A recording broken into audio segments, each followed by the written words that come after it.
are back in the 9 with a photo shoot, a photo exhibit that you have to see. It is inspiring and it's important. Lucretia Golden is here. Good morning, Lucretia. Good morning. How are you? I'm very well, and Tia Cobb is here as well. Good morning.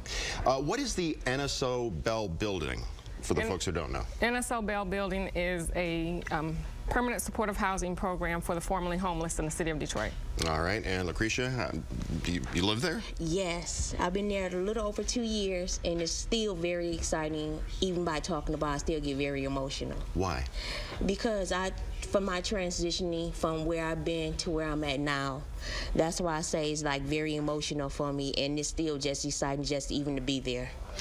You were homeless, now? Yes, I was homeless for a while, and it was very destructing because I ain't have no family, no friends, no nothing. And now by me having a home, a place that I can say is mine, is very exciting. And a voice.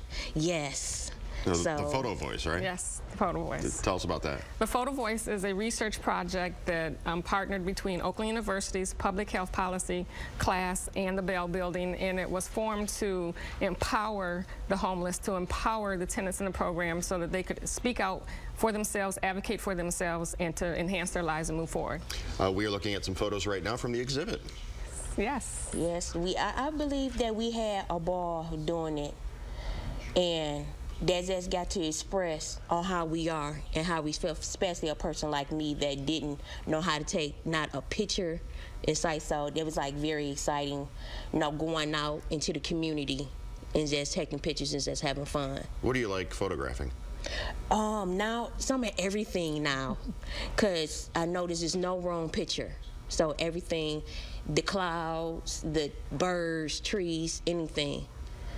Well, you know, we hear a lot about so-called disaster porn, where a photographer from New York or from Madrid or somewhere else comes into town and takes pictures of all the buildings falling down and all the ruin and decay.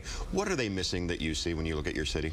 I believe myself, I see still a lot of positive, and it's so much negative out there that they still rather see, be like, oh, this building is a disaster, but a person might have lived there. They don't know the story behind certain buildings. They don't know the stories about why it's very important to us. To where it's at, that's why I say it's a more, if they would really take the time to see the more positive and not put so much on the negative, they'll see why it's very important. The folks watching at home that want to see the photo exhibit, how can they go about doing that? The exhibit is going to be at Swords into Plowshares Peace Gallery on 33 East Adams Street in Detroit. You can also go to the NSO website at nso-mi.org and look up the information. It will all be there for you. And that's tonight from 6 until 8, and it runs through December 13th. Yes. Ladies, thank you so much for coming out and sharing your story with us today. Thank you for having us. Good luck and God bless. Thank you.